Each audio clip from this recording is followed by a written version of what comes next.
ഒരനുഭവം പറയട്ടെ. സഹോദരിയും സഹോദരന്മാരൊക്കെ തമ്മിലുള്ളൊരു അനുഭവമാണ്.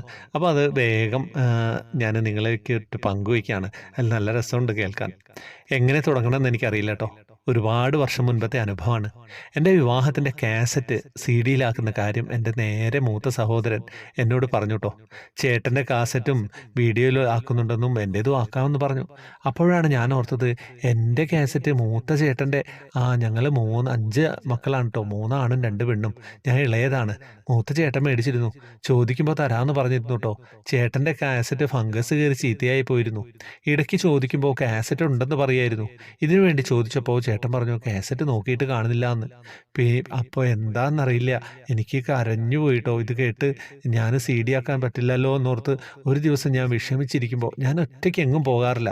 കൂട്ട് വേണം, പേടിയാണ് ട്ടോ. എൻ്റെ നേരെ മൂത്ത ആങ്ങളെയാണ് എപ്പോഴും എന്നെ സ്റ്റോപ്പിൽ മാത്രം അകലെയുള്ള ഭർത്തൃ വീട്ടിലാക്കുന്നത്. അപ്പോൾ അമ്മ എന്നെ ഒറ്റയ്ക്ക് എവിടെയും വിടാറില്ല. പെട്ടെന്ന് ഒരു അദൃശ്യ ശക്തി എന്നോട് പറയാണ്, മധു എഴുന്നേൽക്കൂ, വീട്ടിൽ പോകാമെന്ന്. ഞാൻ ഡ്രസ്സ് മാറി വീട്ടിലേക്ക് നടന്നു ട്ടോ. എൻ്റെ കൂടെ ആരോ ഉള്ളതുപോലെ എനിക്ക് തോന്നി. വീട്ടിൽ ചെന്നപ്പോൾ സിറ്റ് ഔട്ടിൽ അമ്മ നിൽക്കുന്നു. അമ്മ പറഞ്ഞു, മോളെ ഞാൻ 2 വീട്ടിലും തിരഞ്ഞു. ഞങ്ങൾക്ക് 2 വീടുണ്ട് ട്ടോ. തിരഞ്ഞു, ഇവിടെ എങ്ങും ഇല്ലല്ലോ എന്ന്. പക്ഷെ ഞാൻ സന്തോഷത്തിലാണ്. ആ കാസറ്റ് എടുത്തു തരാനാണല്ലോ എന്നെ കൊണ്ടുവന്നത്. വേഗം വീട്ടിൽ കയറി അമ്മയുടെ അലമാര തുറക്കാൻ പറഞ്ഞു. അമ്മ പറഞ്ഞു ഞാൻ അലമാര മുഴുവനും നോക്കിയതാണ്, തുണിയെല്ലാം മാറ്റി നോക്കിയതാണെന്ന്. പക്ഷെ ആ ശക്തി എന്നോട് പറഞ്ഞു അലമാരയുടെ അടിയിൽ തട്ടിയിട്ട് തപ്പി നോക്കാൻ പറഞ്ഞു. ഞാൻ തൊട്ട ഭാഗത്ത് തന്നെ കാസറ്റ് ഇരിപ്പുണ്ടായിരുന്നു ട്ടോ. കട്ടിയുള്ള തുണിയുടെ അടിയിലായിട്ട് എൻ്റെ കാസറ്റ് ഇരിക്കുന്നു. എല്ലാവരും ഞെട്ടിപ്പോയി. അമ്മ പറഞ്ഞു ഞാൻ അവിടെ നോക്കിയതാണല്ലോ. ഞാൻ ചിരിച്ചു. ഇതുപോലെ ഇനിയും സംഭവങ്ങളുണ്ട് കേട്ടോ എൻ്റെ ജീവിതത്തിൽ. സത്യം പറഞ്ഞു കഴിഞ്ഞാൽ അത്ഭുതം തന്നെയാണല്ലേ.